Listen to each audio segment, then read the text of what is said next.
What's up, people? It's your boy BLK here with an inaugural edition of a show that I want to call the Blacklist. It's a list of everything musically that I've been experiencing, listening to, hearing about throughout my week that I just feel to share and discuss with you guys. Today I'm happy, I'm gassed because I got back onto Twitter recently. Now I haven't been using it for a while, but recently I've just been seeing some funny tweets come out of nowhere from different people and just stuff that's just hilarious. All the time I'm always creasing, and shout out to my little sister, you know, she was like, yo, you need to get back on Twitter. This shit is popping, it's funny, there's so much going on there. So came back on, and it coincides with the fact that I'm coming back onto YouTube now. The first thing I actually want to talk about is there's been a debate recently about who is the king of R&B.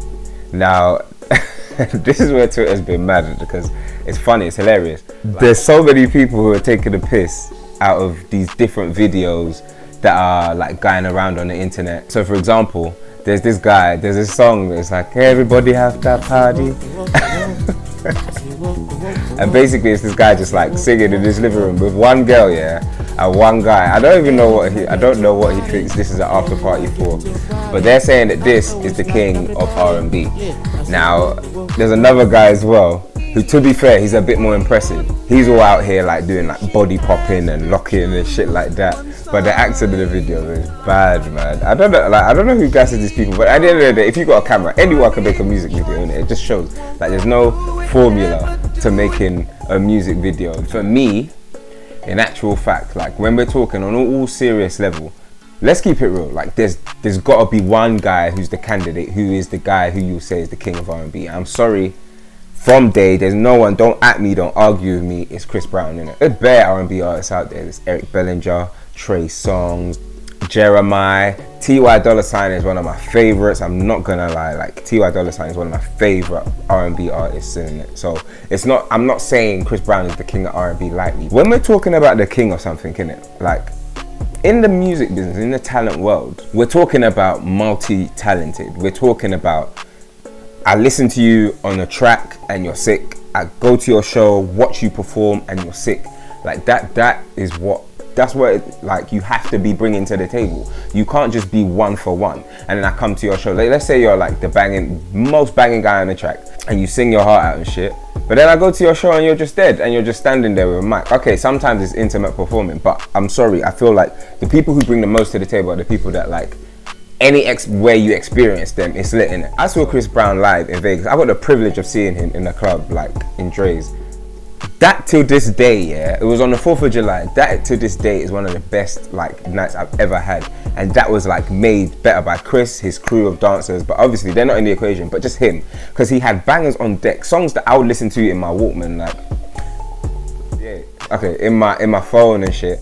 Songs that I would listen to like when I'm jamming on the way to work, all of that, like, and then he had club bangers as well to perform, dancing, doing all these spins, every dance that is out there that you know you want to be doing in the club, he's able to do it. Like, I just think, I'm not gonna lie, he slays. And you gotta think about his career, like he's gone up, down in terms of like public opinion of him, but still throughout that, he's just been keeping the music strong. He's been in the game over how many years now, I don't even know. So for me, like, when we're talking about king of R&B in it, like, there's no question for me at the moment, if we're talking about that, who it is, it's Chris Brown, hands down. And I dare anyone to argue. So it's the Grammys coming up, and there are a lot of good nominations this year. Like, a lot of things that are in there have actually been spinning in my phone quite a lot, and you can actually feel like, I don't know, the people invigilating or whatever you call it that make the selections and make these lists of nominees for the Grammys have actually they're still picking talent. There's times before where I thought maybe they picked acts and artists based on media and, you know, publicity that they're getting and stuff like that. But then now I'm thinking they've really gone back to like, okay, who has shown out on their tapes and had like that epic feeling? Who's really like come out here to create legendary stuff? But there's so many good artists that have made a run in for nominations, and congratulations to all these artists.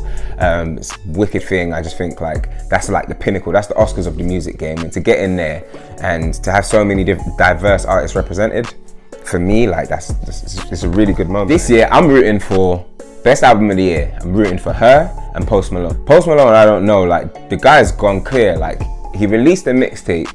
Actually, coincidentally, the same year when I went to go and see Chris Brown play in Vegas. Since then, he's just gone whoosh. And like everybody is like, I don't know, I can't explain it, but he's the most liked artist. I've never met somebody and I've asked them, do you like Post Malone's music? And they've been like, no. He's just known as a very big star. And I've been able to see him twice perform, which is like a privilege. And he just seems like a cool brother. Do you know what I mean? Like, he would just be on stage and just be smoking and chatting to the audience like you're his bedroom. In Vegas one time, I went to go on, like, to his show, and he was chilling there afterwards. He sat in the corner. I saw him when he'd finished his performance. It was his 21st birthday, and I wanted to go and say what's up to him. So I went over, and his bouncer was trying to be bougie, trying to move me back, trying to be like, oh, no, you can't come here. So I just looked at him, and he was like, yo, let the man through. So he took a picture, me and my friend took a picture. It was a sick night. And he's just like a cool guy. So his success, honestly, all the good vibes to him. He deserves all the success he's getting at the moment. The second nomination is in there, and it's her ability to just make tunes that you just melt to, kind of thing. Like, that is like, R&B has a lot of gifted women in the game right now. Let me not lie, she's one of them at the top, and she deserves her Best Album of the Year nomination. I banged out that album severely, so it's one of those that's just got mad hits in the playlist. She deserves all the success she's getting, and I'm hoping one of those two get the Best Album of the Year award. There's Best Rap Album of the Year, and you know what, in that, it's so close between Nipsey Hussle and Travis Scott, because for two different kind of reasons. The Nipsey Hussle album it's really to the essence of his story, his like come up, his grind, the hard work he's put in, and testament to, like,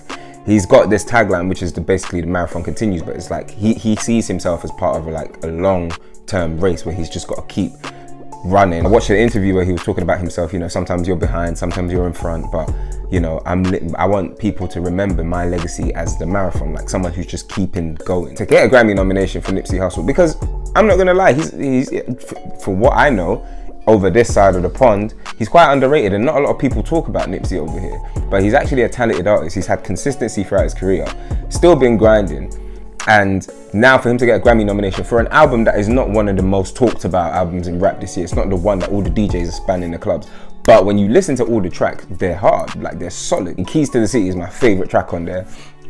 I think him and T-Fly did a great job. I just think he deserves all the success, and I think Astro World's a big album. I think it was an epic moment for Travis Scott for me. And he had a few like albums that had come out before, but none of them had that epic impact or the involvement, the sound quality, everything, you know, the club tunes, the chilling tunes. Like Stargazing is one of my tunes of the year. I don't know how many plays I got of that. For different reasons, that's a very good album, and I think that was good to see the progression of that artist in that level, and just coming out as like, okay, I'm actually now upper echelon, like, you know what I mean? I will say it's like them Tom Cruise money when it comes to acting, you know, Will Smith, Tom Cruise get paid a certain amount. Like, I would say he put himself in that bracket now, musically.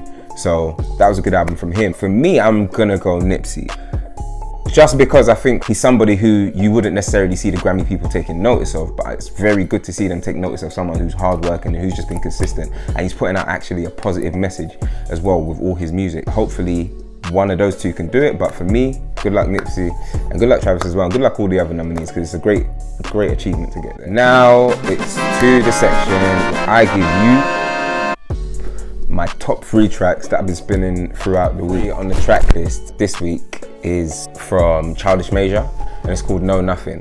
Thanks to Spotify, I've gone and delved into his history of music that he's got online and listened to his stuff. He's got a new tape out called Woo Star, which is just fucking lit, and this track's not on there, but it was one of those singles that I heard after I listened to that. It's basically a very introverted track, giving an experience of what goes through his head. And it's just a chilled vibe with a beat as well. And you know me, I like mellow music, so this one's a perfect one for me to call out to. Right. The second track this week that I've been banging out, that's made it as part of my playlist, is Take One for the Team by T.E.D. Ness. T.E.D. Ness is from London. He's just a sick artist. I think bars-wise, there's a lot of guys who don't really get noticed for how lyrical they are, whether storytelling and stuff here, and like there's more people starting to take notice of what the UK scene's got to bring in that respect. I performed on the same stage as T.E.D. Ness at a show that used to be called Show Out at the Ritzy in Brixton, And from there, you know when you can just see someone's got star quality, like when he came on the stage, I think a few people knew him and then some other people had just come to the audience to watch, and he got on the stage and he started spitting bars, and by the time he left, he did 3 songs, the whole place was just like, yo, shut down. And I think like I caught him in the corridor after the show and I was like, yo, good show, bro. And he was like, yeah. And I could see him saying to himself, bro, like this is a vibe. That was when, it was way back when, I think it was about 6 years ago now, or 5 years ago. And he was like, yo, yeah, I'm about to like take this on. In his head, he was like, that was reaffirmation that he's got something. And to be fair play to him, he's gone from strength to strength. I think he's had one of the best mixtapes,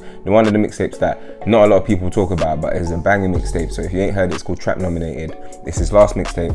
Just released a new one called NML2, which is not much longer too, and yeah, that tape is just banging. And this track's on there. It's like sick because it uses a sample from the Trade It All. I think it was Jagged Edge, Fabulous, Diddy. There's a song called Trade It All that they did back in the day, and it uses a sample from that, but the song's called Take One for the Team. And he's just basically talking about, are you gonna ride for me as a girl? But with that sample in the beat, it just has a laid back vibe. It's a cool vibe to listen to. So yeah, stick that on, give that a couple of spins. That's TDNS, Take One for the Team. And finally, the last track on the list is one from Starboy and Wizkid, and it's called Fake Love.